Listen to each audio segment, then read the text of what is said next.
So before we get into tonight's topic, I did a little voiceover cut of a very recent article that Henry Kissinger put out in the Wall Street Journal, and I would like you all to take a few minutes to take a listen to that and mind the words and the wording that Mr. New World Order uses. We're all going to sit back and relax for a minute, and chat room, I'd love to hear what you think of this after it's done. Let me kill the mic so we don't have any echoes going on.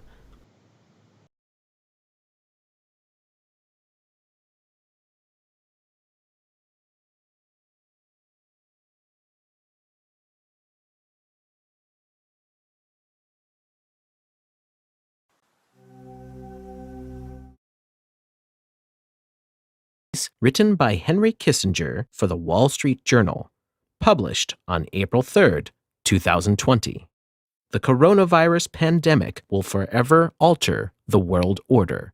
The U.S. must protect its citizens from disease while starting the urgent work of planning for a new epoch.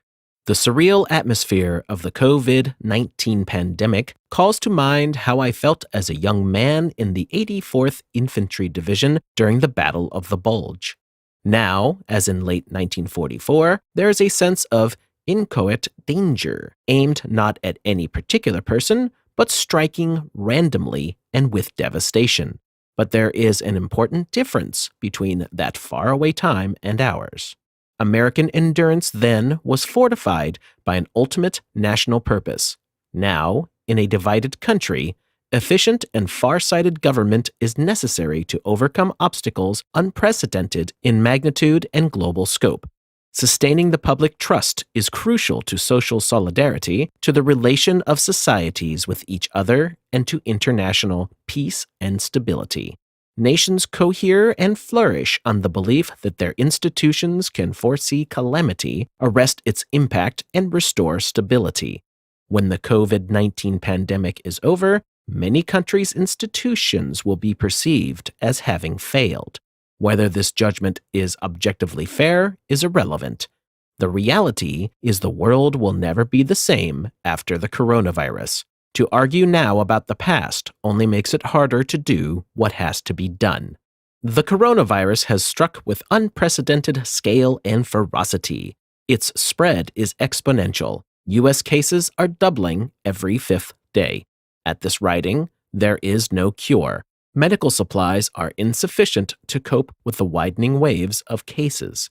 Intensive care units are on the verge, and beyond, of being overwhelmed. Testing is inadequate to the task of identifying the extent of infection, much less reversing its spread. A successful vaccine could be 12 to 18 months away. The U.S. administration has done a solid job in avoiding immediate catastrophe. The ultimate test will be whether the virus's spread can be arrested and then reversed in a manner and at a scale that maintains public confidence in Americans' ability to govern themselves. The crisis effort, however vast and necessary, must not crowd out the urgent task of launching a parallel enterprise for the transition to the post-coronavirus order. Leaders are dealing with the crisis on a largely national basis, but the virus's society-dissolving effects do not recognize borders. While the assault on human health will, hopefully, be temporary, the political and economic upheaval it has unleashed could last for generations. No country, not even the U.S., can, in a purely national effort, overcome the virus. Addressing the necessities of the moment must ultimately be coupled with a global collaborative vision and program. If we cannot do both in tandem, we will face the worst of each. Drawing lessons from the development of the Marshall Plan and the Manhattan Project, the U.S. is obliged to undertake a major effort in 3 domains. First, shore up global resilience to infectious disease.